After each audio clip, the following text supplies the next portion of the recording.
Bismillahirrahmanirrahim. Assalamualaikum warahmatullahi wabarakatuh. Alhamdulillahi adada khalqihi wa ridha nafsihi wa zinata arsyihi wa midada kalimatihi. Assalatu wassalamu ala asyrafil anbiya'i wal mursalin Muhammad sallallahu alaihi wasallam. Taib, fi hada al-yawm as-sa'id nahnu sanata'allam abra YouTube wa nasta'fikum li'an la ahdar hada al-yawm li'anna hunaka al-barnamaj min al-jami'ah. Taib, hari ini kita akan mendengarkan presentasi dari kelompok 7 ya, terkait atau dengan judul Dating by Lelia. Dan di akhir nanti sebagai tanda presensi, maka setiap dari kalian harus mengisi Google Form yang berisikan evaluasi terhadap presentasi ini. Itu yang akan menjadi absensi. Baik, langsung saja kepada kelompok 7 dipersilahkan.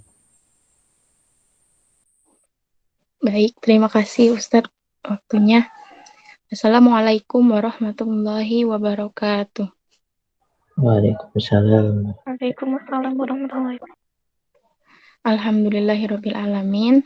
Puji syukur marilah kita panjatkan kehadirat Allah Subhanahu wa taala yang mana telah memberikan kita kesempatan sehingga kita bisa melaksanakan presentasi pada pagi hari ini. Shalawat teriring salam senantiasa tercurahkan kepada Nabi Muhammad sallallahu alaihi wasallam. Baiklah, yang terhormat Bapak Ahmad Zaki An-Nafiri selaku dosen pengampu mata kuliah Ilmu Lahjah.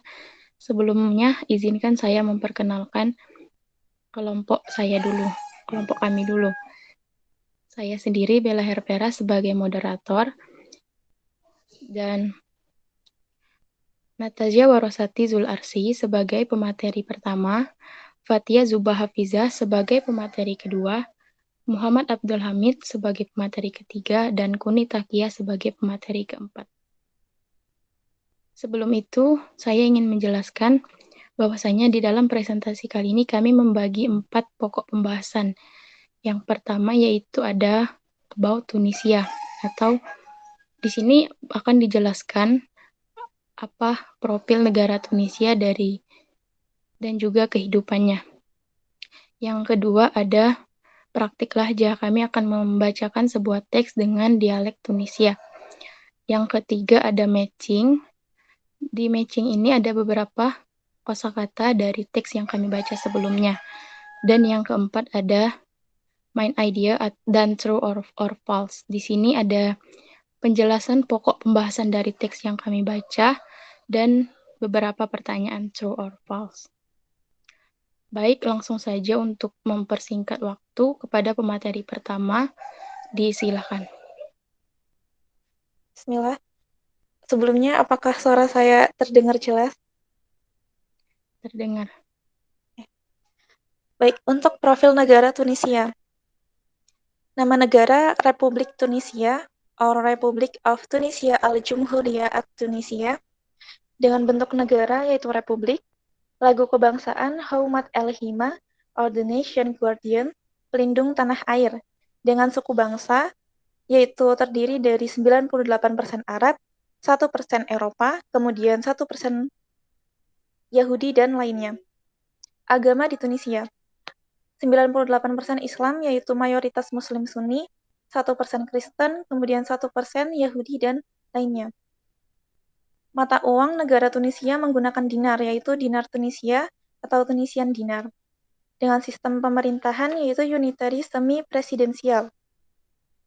Sistem ini merupakan penggabungan kedua sistem pemerintahan, yaitu sistem pemerintahan presidensial dan sistem parlementer, di mana sistemnya tetap dan presiden pun dipilih oleh rakyat melalui Badan Perwakilan Rakyat.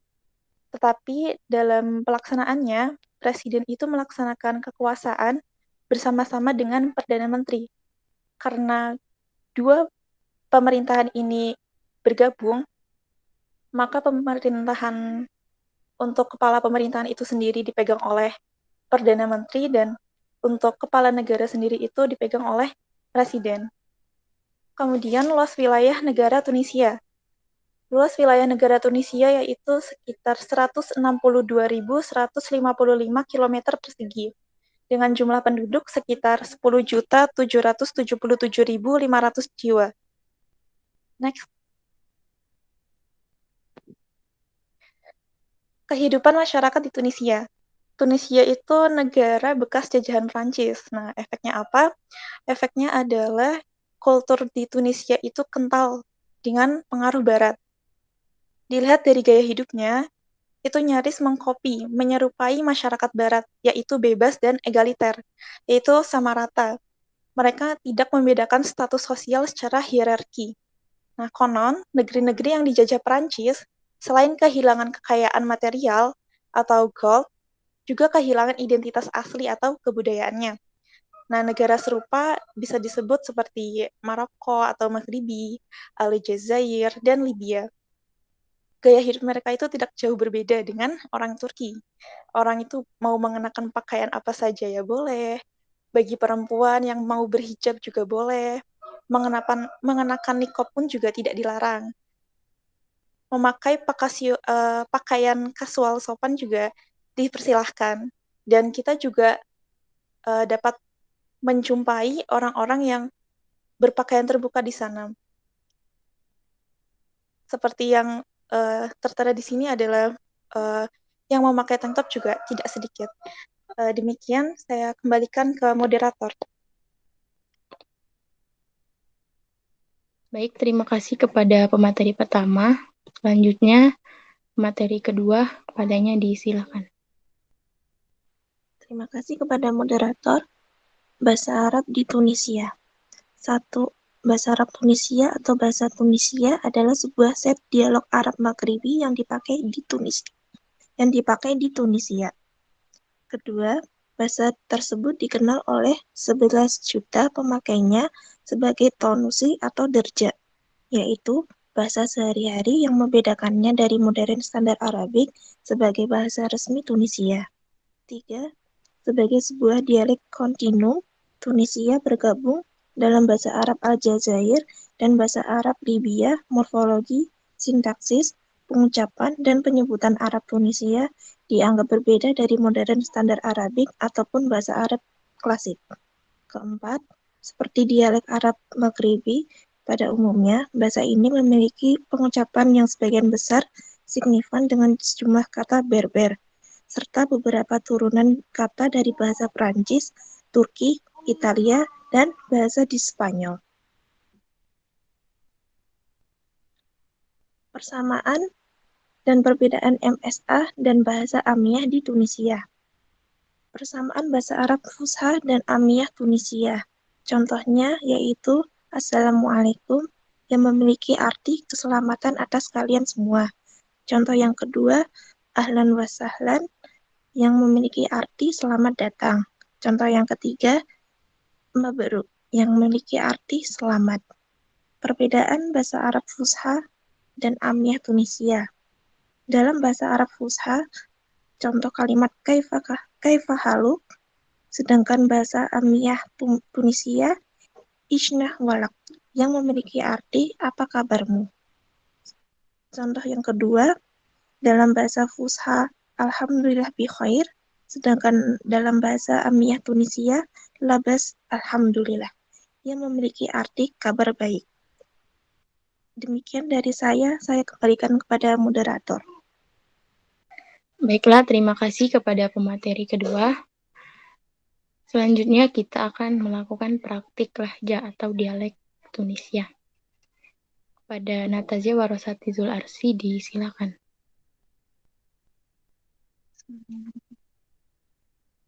المواعدة في البلدان العربية مسلمة مثل بلد تونس ليست بالأمر الهين أبدا، فصحيح هي ظاهرة اجتماعية موجودة في كل بلدان العالم مهما اختلفت الحضارات والثقافة والتقاليد والدين، ولكن ربما يعتبر الدين الإسلامي من أكثر الدين محافظة وصارمة. ومع ذلك فإن معظم الشباب المسلمين يتواعدون سرا كان ذلك أم جهرا، وعادة ما تعود الطبيعة علاقة بين المتواعدين إلى درجة تفتح عائلة وتقبله لفكرة مواعيد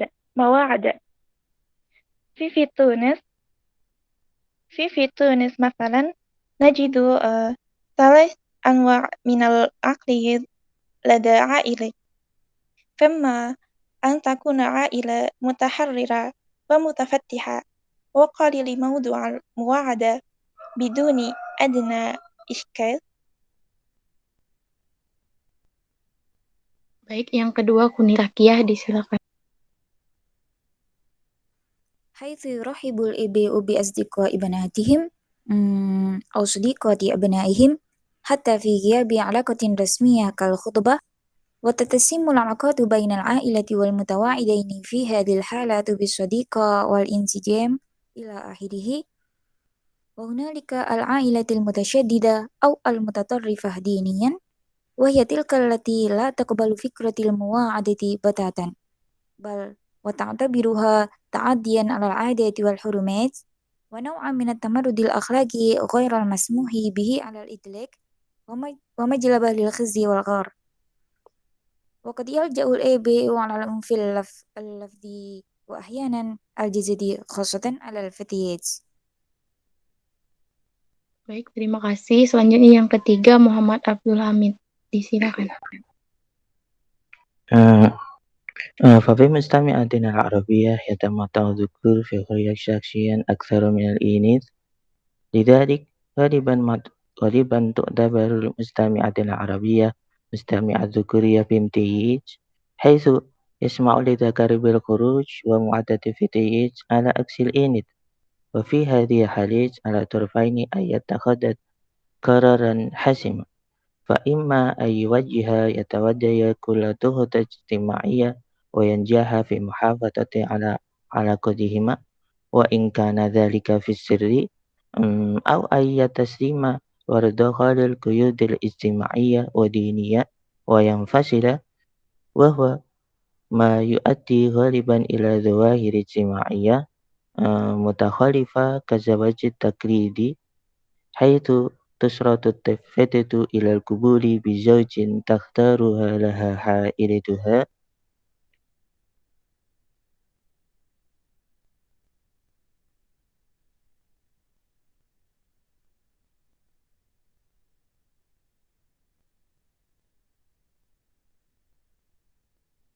Mic-nya belum.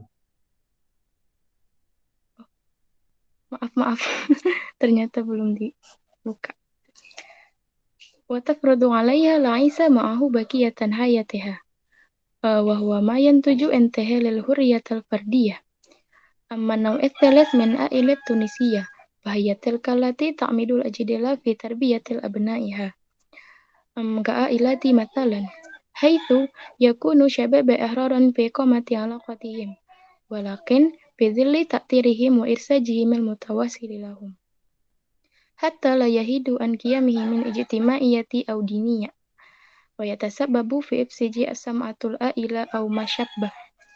فمدينة مثلا صغيرة جدا والجميع يعرفون بعضهم البعض. Selanjutnya yang terakhir Fatia Zubah dipersilakan. لذلك أحدث متوحر إلى اهتمام كبيرا لصمتها طيبة، وفيما يقصف المتوائدين عادة ما يتفق أن يكون موعدهما الأول في أحدى المقاهي، وأحيانا في المطاعم، كل حسب مكانته مادية. فإن كان شيب من طبق أوليو فبإمكانه عزوم صديقته التي فيها، وأحيانا على قدر زهراء في أحدى المليح أو نزول مع احتهاب هدايا قيمة، وأن شخصيا أعتقد أن يجعلنا يفضلن هذا النوع من الشباب. Baiklah, terima kasih. Selanjutnya matching yang akan disampaikan oleh pemateri ketiga. Padanya disilahkan.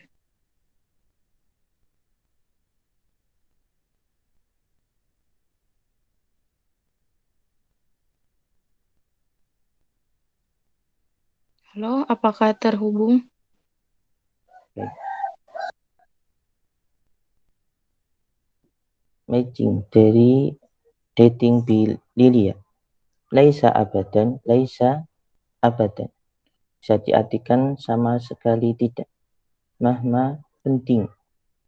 Yuk tabaru bisa diartikan dianggap.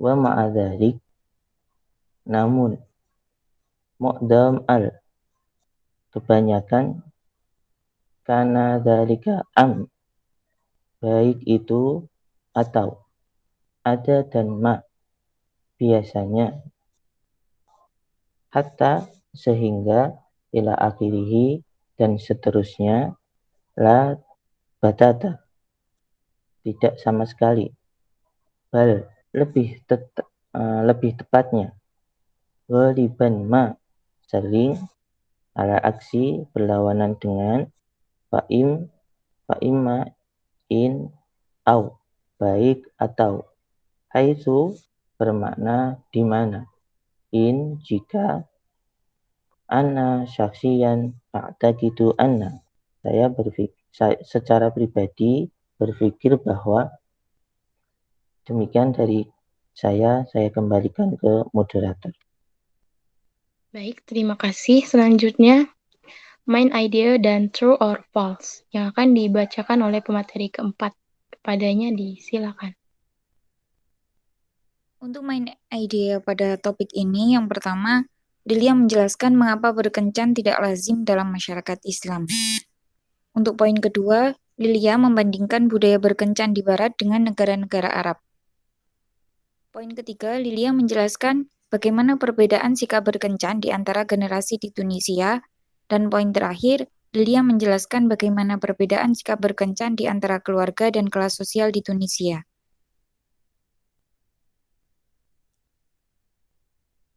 Untuk true or false, yang pertama, dating in Arabic countries is difficult. Berkencan di negara Arab itu sulit. Ini true ya. Berdasarkan teks di atas, Lilia menjelaskan bahwa berkencan di negara Arab seperti di Tunisia itu sangat tidak mudah. Tentunya ini juga dilatar belakangi dengan perbedaan budaya, tradisi, dan juga agama antara negara Arab dengan negara Barat. Poin kedua, most young Muslim date. Sebagian besar pemuda Muslim berkencan. Nah, di Tunisia itu sebagian besar pemuda Muslim berkencan, baik secara rahasia ataupun terang-terangan. Dan biasanya sifat hubungan berkencannya ini tergantung pada keterbukaan dan penerimaan orang tua mereka dalam hal berkencan. Poin ketiga, Lilia divides Tunisian families into 4 groups based on their attitude toward dating. Lilia membagi keluarga Tunisia menjadi 4 kelompok berdasarkan sikap mereka terhadap berkencan. Ini false. Yang benar, Lilia hanya membagi 3 sikap keluarga terhadap mereka yang berkencan. Untuk keluarga yang pertama, orang tua liberal yang terbuka dan menerima putra-putri mereka untuk berkencan. Bahkan tanpa adanya hubungan formal seperti pertunangan itu diperbolehkan. Kelompok kedua, orang tua yang radikal atau religius ekstremis yang sama sekali tidak menerima gagasan berkencan, tidak mengizinkan putra-putri mereka untuk berkencan. Dan kelompok ketiga itu orang tua yang membawa praktik moderasi di mana anak-anak mereka bebas membangun hubungan berkencan, tetapi tetap dengan aturan dan arahan dari orang tua. Poin keempat, Lilia has a negative view of arranged marriage. Lilia memiliki pandangan negatif tentang perjodohan di Tunisia. Ini true. Berdasarkan penjelasan Lilia di atas, itu gadis-gadis di Tunisia dipaksa untuk menerima pernikahan dari pemilihan dari keluarganya. Jadi dia dipaksa untuk hidup dengan seseorang selama hidupnya yang menjadi pendamping hidupnya. Dan menurut Lilia ini merupakan pelanggaran kebebasan individu.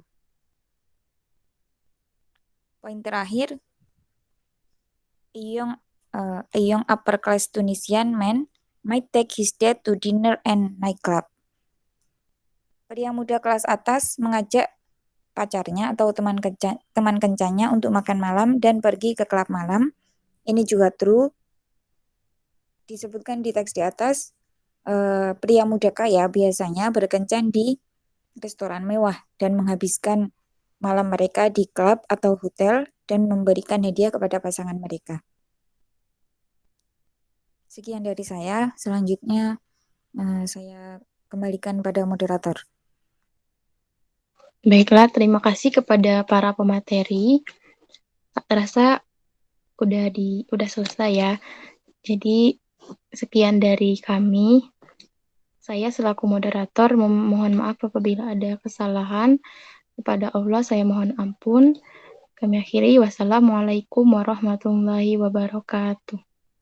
Waalaikumsalam warahmatullahi wabarakatuh. Baik, alhamdulillah, jazakumullah khairal jaza kepada sekalian teman-teman kelompok 7 dari kelas A, yaitu Bella, Natazia, Abdul Hamid, Fatia, dan Kuni Taqiyah. Untuk presentasi ini yaitu terkait dating ya, atau kita sebut di Indonesia ini dengan semacam hubungan antara seorang laki-laki dan perempuan, relationship gitu ya, atau kita sebutnya dengan pacaran gitu ya. Baik, mengapa kita mempelajari ini?